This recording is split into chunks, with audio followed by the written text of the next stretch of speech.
friends, it is no secret that I love my Instant Pots. They are a core part of budget cooking in my house. I've had a lot of requests to do an Instant Pot video, a lot from people who are intimidated over the Instant Pot or who have one and haven't ever used it or have barely used it. So in this video, I want to go over the basics on how to use an Instant Pot, as well as some of the many ways that I use it as part of, like I said, a core part of my budget cooking strategy. So here's one of my Instant Pots. The one that you have may be a little different because this one is several years old, and I know newer ones have features like the use of an app to control it, different styles of buttons, but the basics of it are still going to be the same. The front of it just looks kind of rough because I still have the plastic protective thing on the front of mine. Maybe at the end of this video I'll actually finally remove that, even though I've had this thing for years. So this is the base of the Instant Pot. The stainless steel insert fits inside there. The base is where all the electronics are housed, and then the other important part of the Instant Pot here is the lid.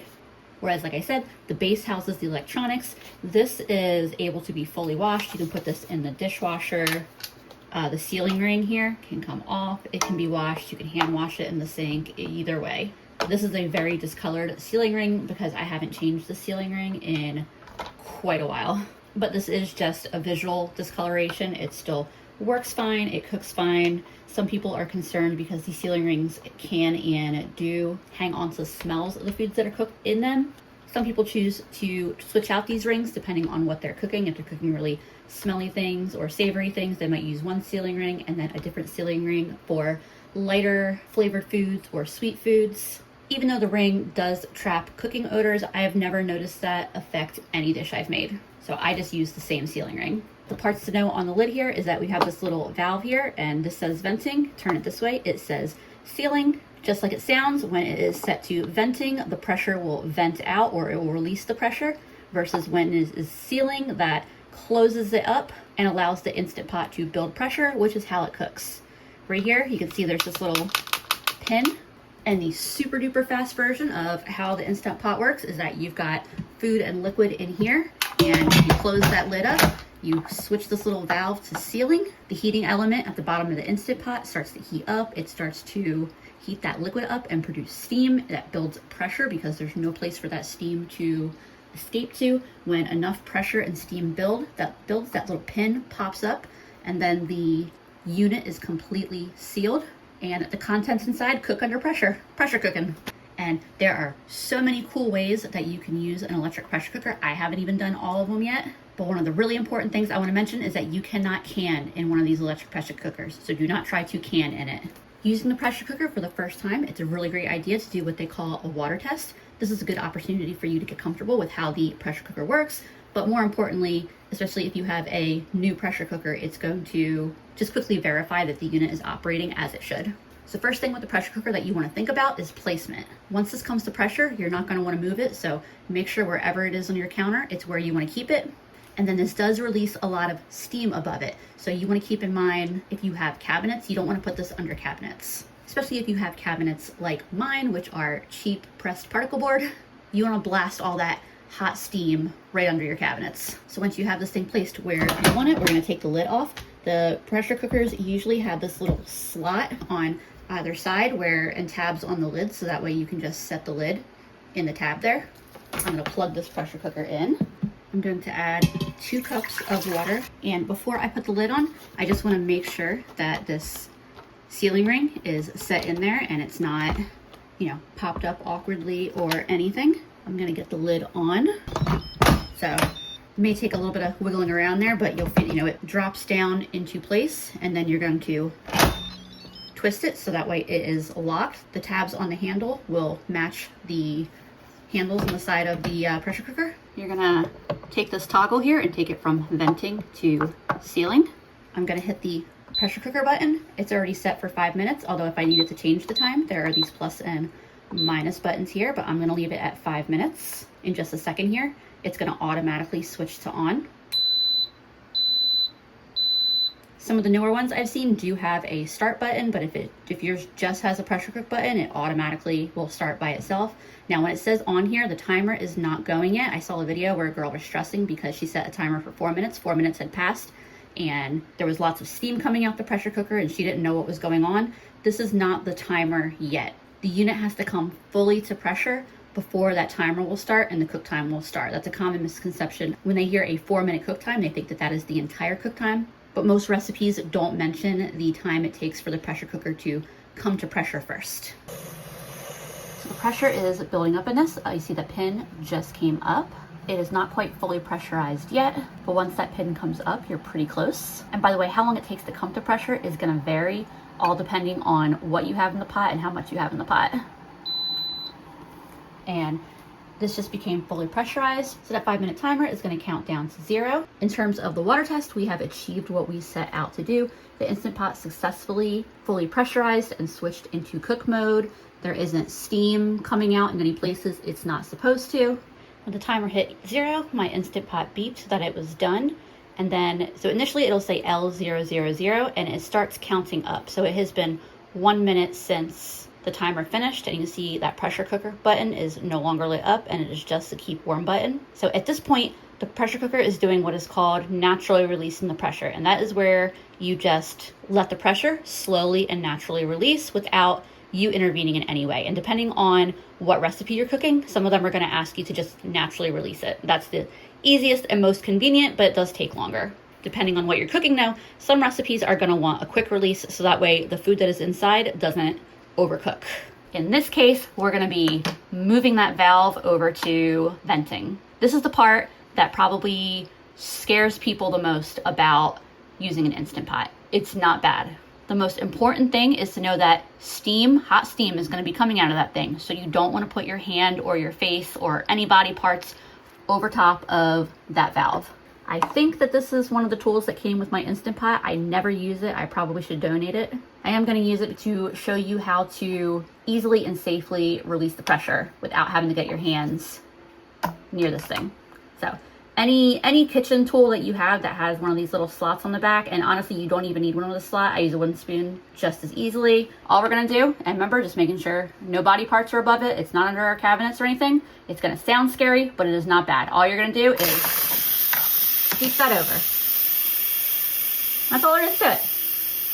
Depending on how much food you have in there and what you're cooking, it might be a little bit more like spitty. There might be a little bit of like foam coming out, but it's not bad. If that's the thing that is intimidating you about using an Instant Pot, like I want to challenge you to just try it out. So that pin dropped. That means that this is safe to open. Before that pin drops, you don't even want to try to open this. There's a good chance it would be hard to open because when it's pressurized, it like clamps that lid down, but just don't even bother trying it.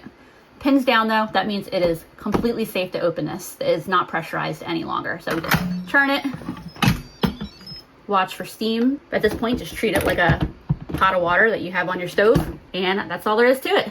Next, I'll show y'all how I like to make veggie sides in the Instant Pot. But for the non-Instant Pot of dinner here, I'm just tossing some chicken legs and some breadcrumbs. I also mixed into the breadcrumbs some black pepper and garlic and a garlic and herb seasoning blend and a little bit of a Cajun seasoning blend. I just toss in whatever seasonings I think sound good on any particular night. And then I've also got some potatoes that I just quickly diced up. I'm tossing them in oil and I'm gonna add them to the pan to roast with the chicken. Hopefully I didn't cut up too many potatoes to fit on the pan, but I think it's gonna work out. I'm gonna add these straight to the pan with the chicken. And then I'm gonna put this in my 425-degree oven for like 40 minutes. One of the most common ways that I use my Instant Pot is to quickly make steamed carrots. I love steamed carrots as a side. It's one of like my favorite, most simple, but really delicious sides. So I'm just gonna chunk up my carrots and toss them in the insert. This is a scenario where you could use a trivet or a basket, but and I have both of those, but honestly, a lot of the times I just don't even bother. Just adding 1 cup of water, the carrots, and then putting the lid on. I'll rotate the valve here from venting to sealing. And then I'll just cook these for usually 5 or 6 minutes is good. I'll do for 5. And then I'll probably just let it natural release for a couple minutes before I fully release it, just to make sure that those carrots are nice and cooked. But if you want your carrots to have a little bite to them, you can just immediately manually release all the pressure. You can see the pin is up. It's got 1 minute left. You can see now this finished. It swapped to keep warm. It has been 4 minutes since it finished cooking.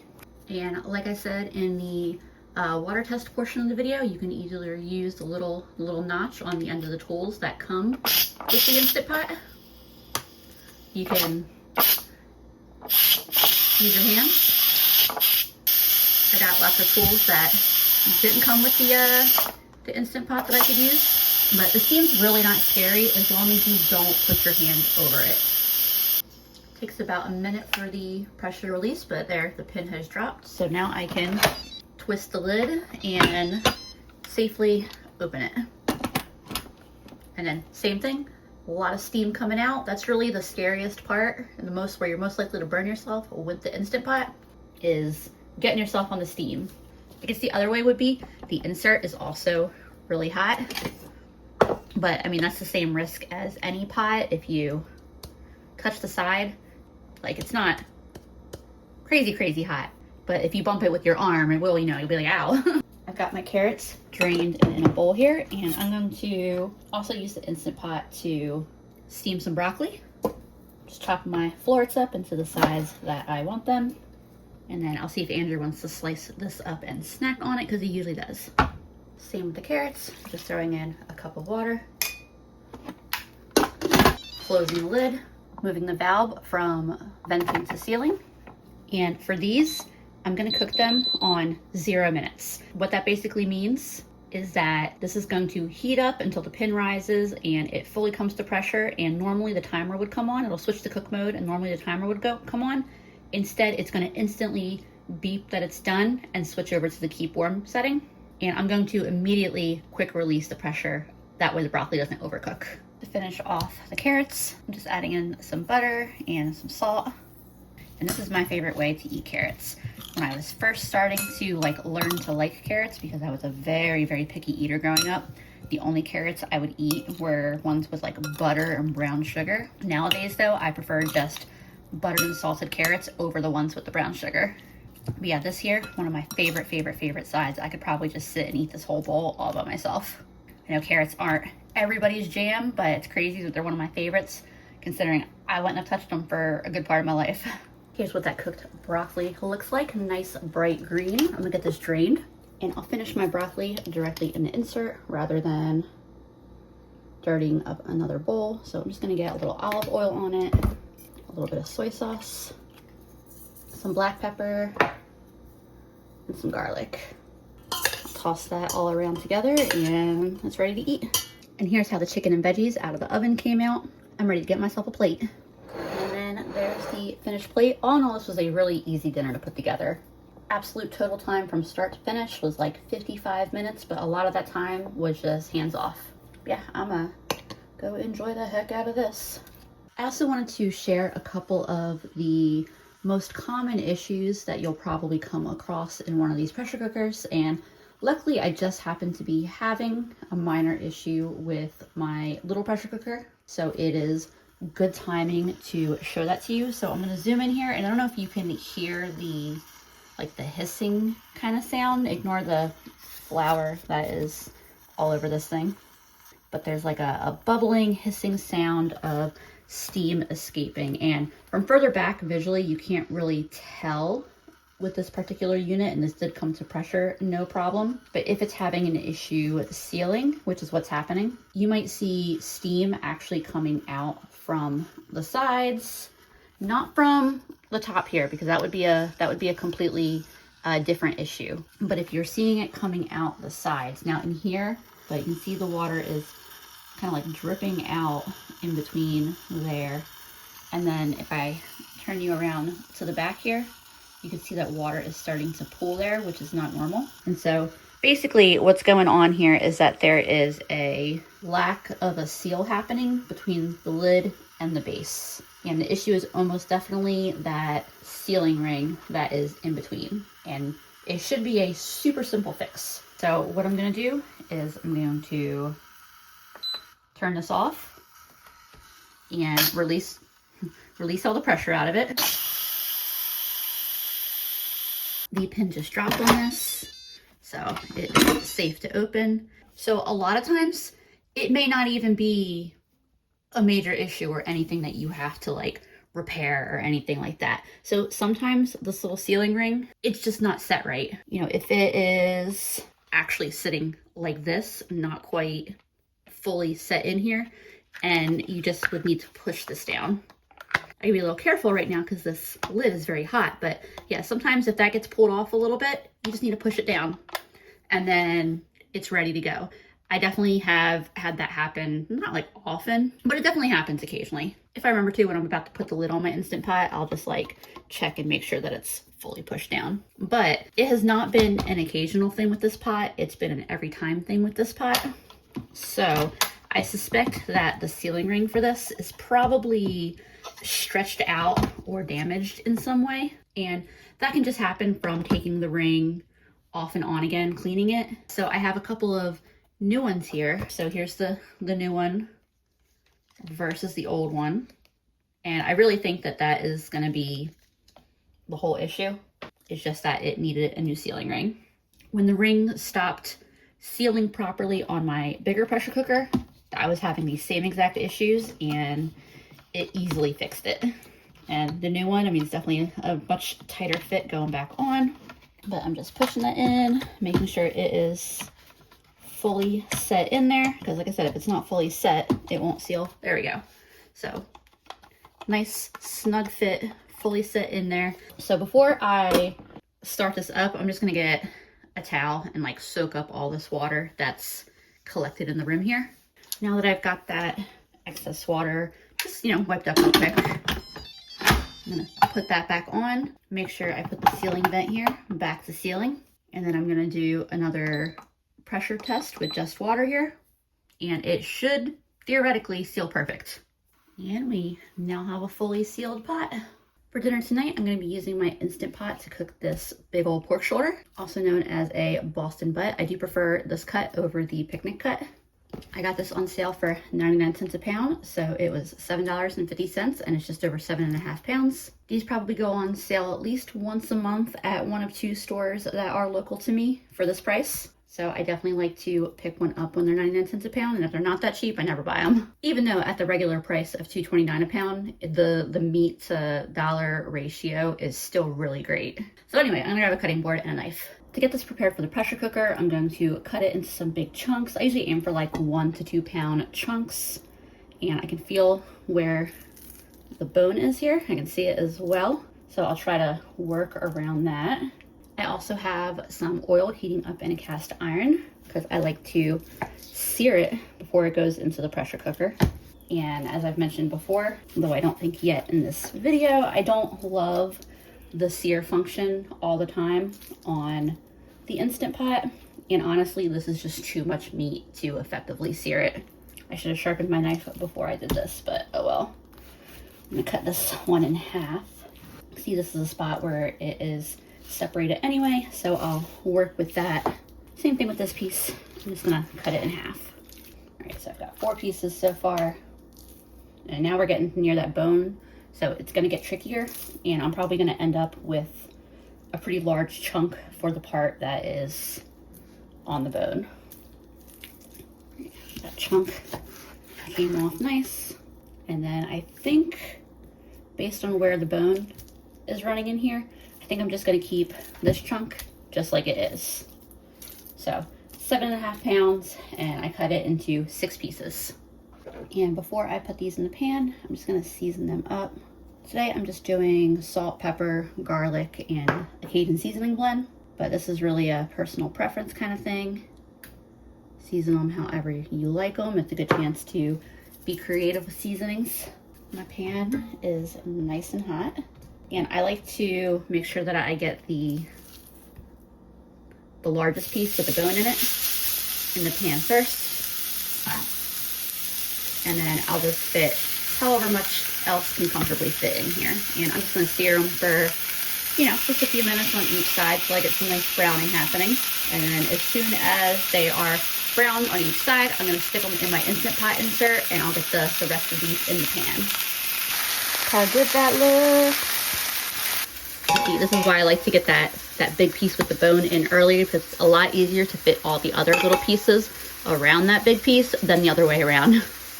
You can see it's a pretty full pot. This is a 7.5 pound pork shoulder, but I can fit a little over 9 pounds. Whereas with things that have a lot of liquid and dense ingredients, you want to really pay attention to the max line here, and depending on what you have, even the half line.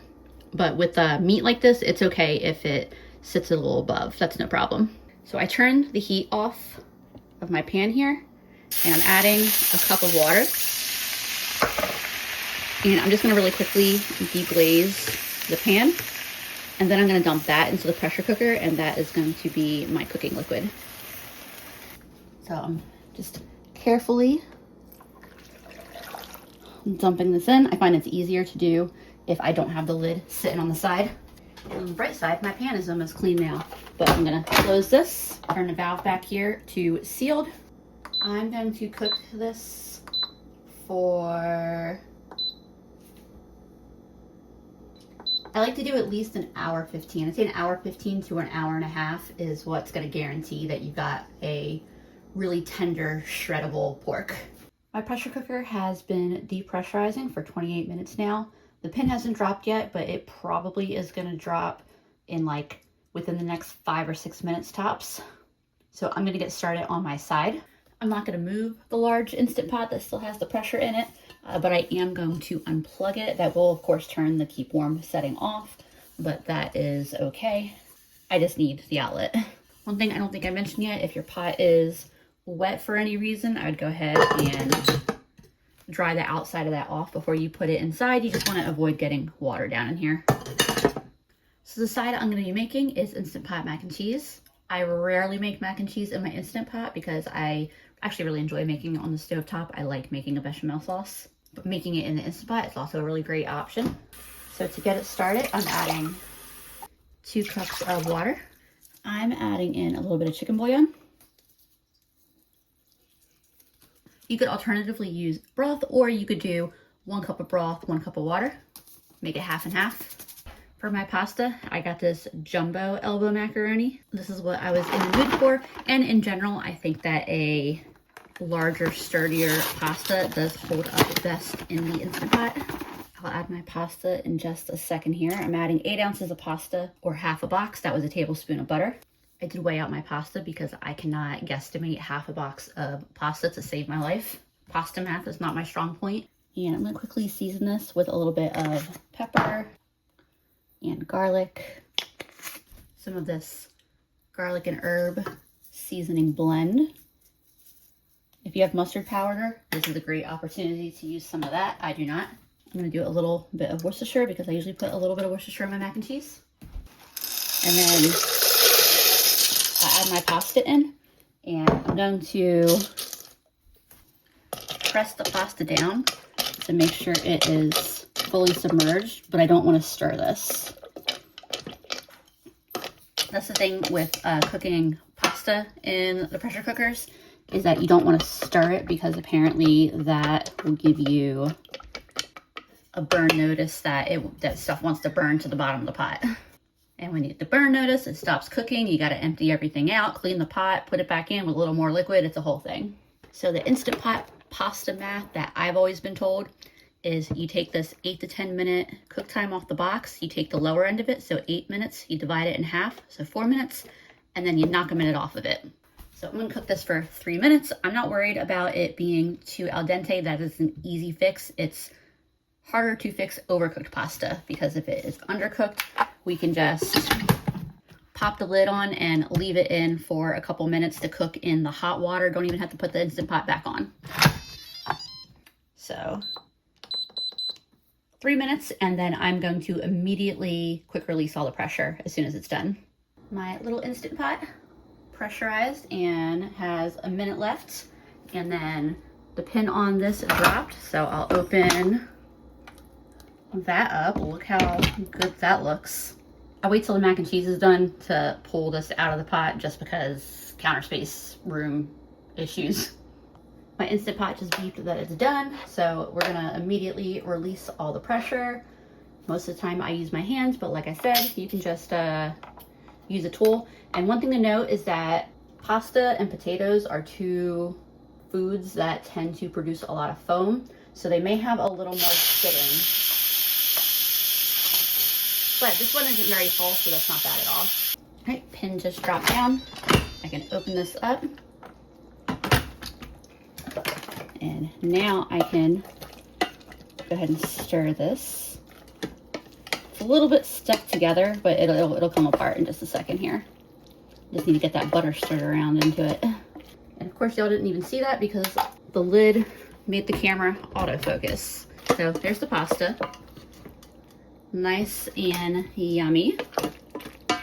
Now I'm adding some half and half. You could also do cream. If you're looking for an official measurement, you want anywhere from 1/4 to 1/2 cup for this amount of pasta in liquid. One nice thing about making mac and cheese this way is that you don't have to deal with dumping the hot big old pot of water, straining it in the sink. So depending on what you've got going on, that could be really beneficial. And then for cheese, we're gonna add 1 to 2 cups. So I'm just finishing off that bag of pepper jack. And then I got this other open bag. It's a gourmet sharp cheddar, 3-cheese blend, Wisconsin, New York, and Vermont sharp cheeses. Ooh, we fancy up in here. And then I also have this burrata that I got for, oh, there it is, $2.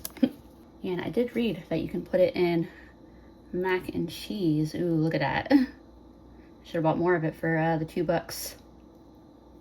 But it just said to, and this was from, I definitely could have done this with a spoon or something. But it was from one of the websites that sell the burrata, like one of the brands recommend it, mac and cheese. That was not the most graceful way of doing that, but it is done. Okay. And you see how this is shaking around and spinning around? Someone gifted me one of these Instant Pot branded clips, but you can also just use like an office clip. So give me a minute here to get this stirred in and let this cheese melt.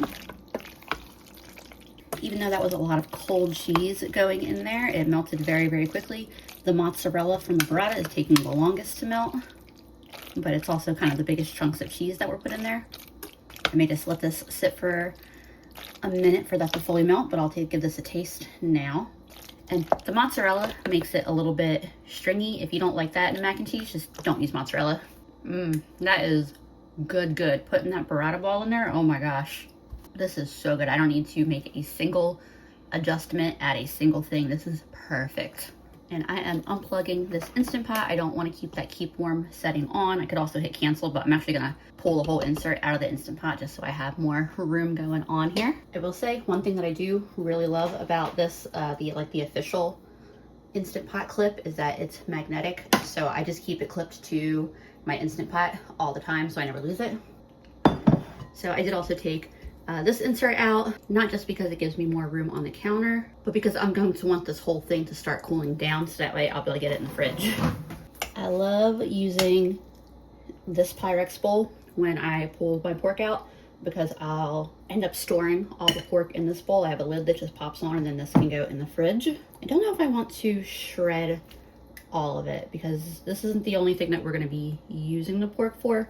And there are other meals we make that we like having like chunks of the pork instead of shredded pork.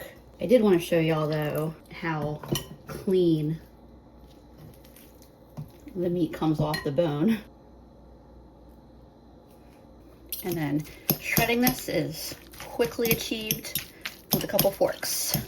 One of the reasons here that I love my Instant Pot. Time to make some sandwiches. And there is my finished plate. Got my pulled pork on a couple of Hawaiian rolls. Of course, I'm having it with some Sweet Baby Ray's sweet and spicy because that is my favorite. Pulled pork slider, absolutely fantastic. And then mac and cheese. Like I said, I really enjoy making it on the stovetop, but when it comes out this good out of the Instant Pot, it does make me wonder why I don't make it like this more often. Here's the rest of that pork in my bowl, ready to just have a lid on it and this whole thing go in the fridge. I'll make at least a couple more meals this week with this pork. I'll probably stick a little bit in the freezer as well, so that way I've got a real quick meal one night. So I can pull already cooked shredded pork out for some quick carnitas or something. And then this is the liquid that is left, and I always save this. This is basically a super delicious, flavorful, rich broth. As it cools, the fat will rise to the top, I'll scoop that off. I usually save it, but I have such an excess of pork fat right now, I use it to cook, that I'll probably go ahead and throw out this round, like I said, just because I have so much. But then I will save that broth. It's really great to use in gravy, soups. Andrew's made really good ramen with it. We've made it to make like pot pies and shepherd's pie and that kind of thing.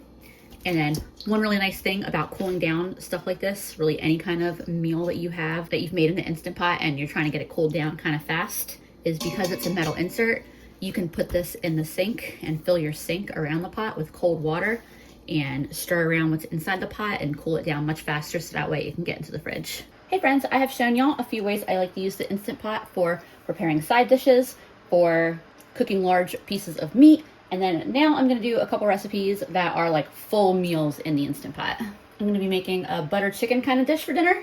So I got some oil. I'm gonna pour a little bit of oil into the bottom of my Instant Pot, and then I'm gonna turn the saute function on. So that was just right there. I'm not really worried about the time. I just leave it at 30 minutes because I'm just gonna saute it for the few minutes that my onions, ginger, and garlic will need. So I will quickly get this onion chopped up. This was actually a good, like, it's kind of fortuitous that I'm making an Instant Pot meal tonight and not like cooking a whole chicken in the oven or something. Because as I was standing over here gathering up my ingredients, so I'd have them all ready. Our air conditioning unit is right outside this window in front of me here, and I heard it turn off, and it was not cold enough in my house that it should have turned off. It went up to like 88 today, and it actually had already done that once today. There's these big chunky fuses outside and they blew, and we've had that happen a handful of times, and it's like, you know, kind of been increasing. So we ran to Home Depot like 3 hours ago and got a new set of fuses and changed them out. Air conditioner came back on, no problem, until, you know, like I said, like less than 3 hours later, I am standing here gathering up my ingredients and I heard it go off, and so now I'm stressed out about that. But at least I don't have to heat my house up with the oven for dinner, and we don't have time to make it to Home Depot again tonight, so that's just going to be a problem for us to worry about tomorrow. But man, I knew we were going to have to service that thing soon, but I was really hoping that it would last the rest of the season and I can wait until like January or February to have someone look at it. But anyway, I don't want to linger on that. If I sound a little scattered or stressed, that is what I got going on. This now says hot, and that just means that it is fully warmed up and ready to saute my ingredients. So I'll get my onions in there. Put my handy dandy flip on there, so that way this won't roll around. And I cut my onions pretty small because I don't want to have to take too long to cook them. The saute function is not my favorite part of the Instant Pot, by the way. Personally, I think that is one of the things the Instant Pot is like the most weak at, is sauteing. Like my onions now aren't sizzling. I just heard the heating element turn back on.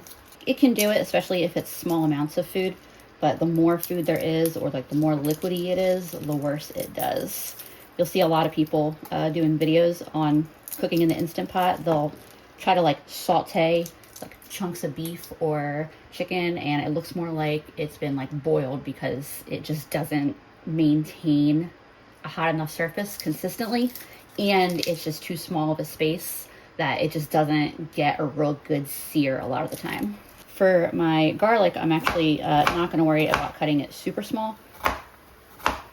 I'm going to be pureeing this into a sauce, so I'll just cut my garlic into some nice big chunks, so that way I can, you know, saute them a little bit, maybe get them a little toasty. You might be able to hear my onions are sizzling again. For my ginger, I'm just going to grate a bunch of it, and I don't worry about peeling it. I have not been able to notice a difference since I stopped peeling it, so I don't spend the time on that. I'm not quite ready to add the garlic and ginger, so I'm just getting them prepped and ready to go in. These little pieces of peel that kind of come off on their own, I will, you know, take those off, but otherwise I just do it like that. I'm gonna let the onions saute for another minute or two, and then I'll add in my ginger and garlic. And I'll let that saute for a minute or two as well. My onions are getting translucent, they're partially cooked. I'm adding my ginger and garlic in now. I'll let them cook for a couple minutes. One thing I totally forgot about my Instant Pot, I can adjust the saute to be hotter. So, duh, that's what I'm doing. And I just did that by pressing the saute button 2 more times. That way it went from less to normal to more. Now I'm gonna get some seasonings in here real quick. Some garam masala, of which I am almost out. This is actually what's it. A little bit of chili powder, some black pepper, see some red pepper flakes. Those ones are not particularly spicy. I don't have much of cayenne, but let's get that. Stir this around real quick so that way my spices don't burn. And I'm gonna add in a can of tomatoes, plus an additional like 1/4 cup of water. I'm gonna turn my saute off. And I'm gonna really make sure nothing is sticking to the bottom there, because stuff stuck to the bottom means that when it's getting hot, the pressure cook, it has the chance of just a little bit burning onto the bottom, and then it gives you a little burn notice. Also wanted to add some paprika. You're looking for measurements, probably like a teaspoon of each of these, except maybe the cayenne. Unless you roll that way, then you know, go for it. I'll throw a little garlic powder in here too, because I add garlic powder to everything. Why not? Got all that mixed together, and I'm gonna add my chicken. By the way, I do also recommend cumin and turmeric if you have them and like them. Those are great seasonings to add to this dish. For my chicken, I have these chicken breasts that I picked up the other day on Manager Special from Harris Teeter. So it is 1.7 pounds. I got it for $2.38. I just popped them in my freezer. So this is frozen chicken. So in addition to showing y'all how I would make a meal in the Instant Pot, I'm also showing y'all how you can just take chicken straight from the freezer and cook it frozen in the Instant Pot. You don't need to worry about thawing it. These were Cajun seasoned, which is kind of a different vibe, but it'll be okay. They're not that heavily seasoned. It is better to have your chicken not stuck together, but because they're just kind of like stuck very adjacently, I think that it's going to be all right. And I'm just trying to like really like nestle it down into the liquid. This is ready to cook. I'm gonna unclip my little clip here, stick that back on the side, close up the pressure cooker, and I'm gonna cook this on high pressure. If I was making these with thawed out chicken, and especially with smaller pieces of chicken, I would probably just do 10 minutes. But since it is frozen, and more importantly, since they're kind of like they're big pieces of chicken, I think I'm gonna do 12 minutes. And then I'll let that natural release for 10 minutes when it's done. My timer just went off, as you can see 1 minute ago. I'm gonna let this natural release for 10 minutes, and then I will quick release the rest of the pressure. My 10-minute natural pressure release is done. It's actually at 11 minutes. Most of the pressure released in that 10-minute natural release, or 11-minute natural release, however you want to look at it. So of course now it is safe to open. And I'll get this chicken out. And just to confirm that it's fully cooked, I'll stick the thermometer in the larger piece. Yep, that is definitely done.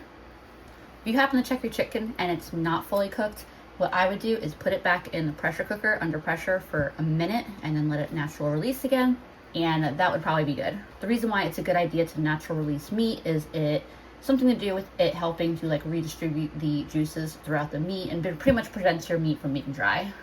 All right, I just moved my lid out of the way just so I don't knock into it. And I have an immersion blender here. And while my chicken rests on the cutting board, I'm gonna quickly blend this up into a smooth sauce. And by the way, that's one of the great things about the stainless steel Instant Pot is that you can immersion blend, you can use a regular like hand mixer in it for like mashed potatoes and stuff. It's not a Teflon or other non-stick surface that you gotta worry about scratching and ruining. And there's that sauce all pureed up. While this is still nice and hot, I'm gonna put in 4 tablespoons of butter. I'll let that melt in real quick, and then I'll add some cream. And then I don't actually have cream, I have half and half, so that's what I'm putting in. And I'm gonna add about half a cup of half and half. Next up is to cut up my chicken and add it back to the pot. I'll give it a taste and it'll be ready to serve up and eat. Chicken is nice and moist in the middle. This probably would shred nicely, but I want to cut it more into like cubes. So that is what I am doing. And as I cut them, I'm just going to add them right back to the pot. And there's what that looks like all together. I'm going to give it a taste real quick. That is delicious. By the way, the reason why we usually wait to add the dairy till the very end, especially the cream or half and half or whatever, is because the pressure cooker cooks it so hot that it likes to separate. So better to add it in at the end. I also made some rice in the rice cooker, and that's what we're going to be serving it over. That is looking good. A little bit of extra sauce. And that is dinner. Hey friends, it is a couple days later. I'm no longer crashing out, stressing out about my air conditioning.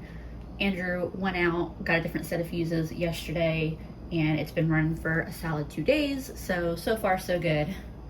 I was especially stressed out Saturday night because I was having friends come over Sunday to watch TV. So I did not want my friends to have to sit in a hot house. But anyway, I'm doing an Instant Pot rigatoni bolognese for dinner. So I have a pound of ground beef in here that I pulled out of the freezer, or rather Andrew pulled it out for me. And then I also have these little bricks of sausage. These are a half pound of sausage. These are the tubes that I get on Manager Special, and I cut them in half and put a half pound in each one of these, just because a lot of times I just want a half pound of sausage to cook. And I'm just gonna quickly thaw those in a dish of cold water. My meat will be done thawing in just a few minutes. So I got onion, carrot, and celery out. I got my big Instant Pot here, and I'm gonna get some oil in here. And then turn the Instant Pot onto saute, and I'm gonna put that on the more saute. So to start off, I'm gonna chop up one onion, and I'm gonna dicing this up pretty small. And I'll add that directly to the Instant Pot now. Next, look at some celery. I just grabbed 2 chunks off.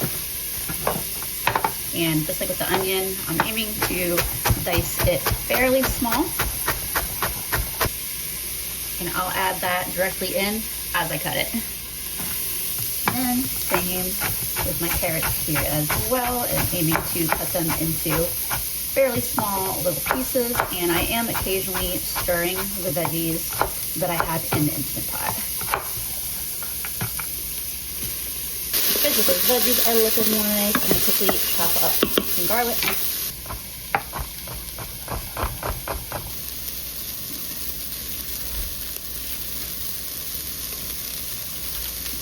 I am using, as I mentioned, a pound of ground beef and a half pound of sausage, totaling 1.5 pounds of meat.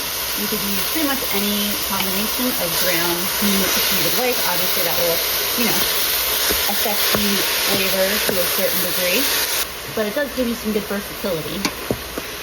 So I'll cook this meat for a few minutes, breaking it up as I go. Now that my meat is cooked and broken up, I'm gonna add some red wine. Aim for like anywhere between 6 to 8 ounces. I'm using a Pinot Noir because I have a bottle open. I did want to mention, if you're not someone who is likely to have a bottle open, or I usually don't always have a bottle of wine to open for a recipe. So in those cases, I really like buying the little 4-packs that the grocery sells. But usually I can get them on sale for like $5, and they're a little over 6 ounces of wine. So I would just dump one of those little bottles in this. It's also great because if you're using even less than that, you can just put the lid back on, put it back in the fridge, and use it in another recipe a week later. And aside from a Pinot Noir, a Cab Sauv or a Merlot would also be a good option. And while I'm doing this, I'm also just gonna make sure I scrape the bottom and make sure that nothing is sticking to it, because when we do set this thing to actually pressure cook, I wanna make sure that there's nothing sticking to the bottom that's gonna trigger the Instant Pot to think that it's burning. And I'm gonna let that wine simmer in here with the meat and veggies for like 12 minutes. That timer is done. I have the saute off right now, and I'm adding a 28-ounce can of crushed tomatoes. I just got the cheapy store brand, but this would be a great time if you have any higher quality crushed tomatoes to add those instead. Also adding in about 2 cups of water, and that's because I'm using beef bouillon. Otherwise, I'd say add 2 cups of beef broth. So there's my bouillon going in. Officially, it should be like 2 teaspoons, but I always eyeball it. Also adding in a little bit of salt, not too much because, you know, the bouillon and the tomatoes are also quite salty. Some black pepper, and then some Italian seasoning. I don't really cook in strict seasoning amounts. If I had to like recommend, I'd say maybe like half a teaspoon of salt, half a teaspoon of pepper, a teaspoon of Italian seasoning, and then I'm also doing this garlic and herb seasoning, same thing, probably like a teaspoon of that, teaspoon and a half, whatever. And then if you did, you could sub this out with like oregano or something like that. Stir this all together. That couple cups of water is gonna help cook our pasta. It's also thinning out these tomatoes a bit, so that way they shouldn't burn. Because like I said, the Instant Pot can be finicky if it's anything like thick tomato sauces. I mentioned before, I'm doing rigatoni because that's what I was in the mood for, but you know, you could pick your own pasta of choice. I'm gonna cook the whole box, and just like with the mac and cheese, I'm not gonna mix the pasta in. I'm just gonna press it down. Just because I've always heard that mixing the pasta in can cause it to be hard for the Instant Pot to pressurize. I have not tried it myself. I trust the people who say press it in, and that's worked for me, so I have no reason to challenge that. So doing my pasta math, since it's odd numbers, I'm just gonna say 14, half of 14 is 7, minus a minute is 6. I'm gonna cook it for 6 minutes on high pressure. So I'll pop the lid on, close it, move the valve from venting to sealing, and then pressure cook 6 minutes. And here is what my pasta looks like.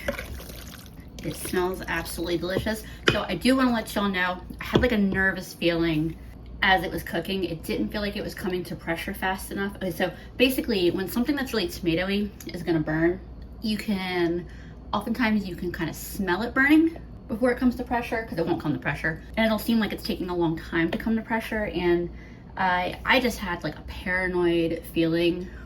I didn't necessarily think there was enough liquid in here. I didn't have my phone over here when I did it, but before, because it wasn't pressurized yet, I opened the lid back up and I added an additional cup of beef broth. I'm gonna put a notation on my notes here to add another cup of water next time, and like from the get-go, and see how I like that. Let me take a taste of this before I add any dairy to it. Perfect, especially because I wasn't sure how stopping the process to add more water was going to affect the pasta, because it was already hot at that point. But anyway, so I'm adding a little bit of half and half. I'm just going to add what's left in this container because it's almost empty. But cream, or half and half, about a half cup. And then I also have garlic and herb, I think it was, goat cheese that it was me. I got yesterday for when my friends were over watching TV. We watched that Paris, I can't remember, Wrong Paris or something like that, movie that was on Netflix, and we enjoyed it. It actually had some like really good genuine funny moments and things to laugh over. But the goat cheese was left over, so I tossed it in a baggie in the fridge to use tonight. Cream cheese would also work. Give this just a minute for that goat cheese to fully melt in. I apologize if this recipe, if you're like new, and so me talking about adding more water and being worried about it burning and such, and made this seem a little overly complicated. My goal was to show y'all stuff that was really easy to do in the Instant Pot, and I felt like tonight was a little bit tricky. But the more comfortable you get with using the Instant Pot, You know, the more you'll have a sense for what you can do with it and how to troubleshoot and things like that. And I had stopped making tomato recipes for a really long time in my Instant Pot, but I keep seeing everybody else doing it successfully. So I was like, all right, maybe it's time for me to get back on board. So I'm getting comfortable with this all over again as well, and I'm still figuring out what rock solid tomatoey recipes I like. All right, that goat cheese is about fully mixed in. That's a fantastic addition because I can tell that goat cheese is in there. And there is the final dish with a little bit of fresh shaved Parmesan on top. Probably serve this with a slice of buttered bread. That is so good. Side note, I'm pretty sure this is the top rated favorite thing for my mom and Andrew that I have made for this video. So as much as I was worried about this recipe, I will absolutely 100% be continuing to tweak it and make it again. If you stuck around for the whole video, it is time to remove the plastic that has been there for years. And I can toss this. So I just touched on a few of the many ways that you can use an Instant Pot to cook all kinds of foods. I hope that if you have an Instant Pot that you've never used, maybe now you have the confidence to try it out. If you have an Instant Pot already and you're feeling a little uninspired, maybe you've got some new ideas or excitement about using the Instant Pot. And if this video's got you thinking about buying one for the first time ever, welcome to the club. I'll link a couple, but know also that the secondhand market for these things is super saturated. They are posted pretty regularly in my Buy Nothing group. So if you can't afford a brand new one or don't want to spend the money on a brand new one, there are all kinds of deals to be had out there. As always, I appreciate y'all for hanging out with me while I do some cooking, and I will see y'all again soon.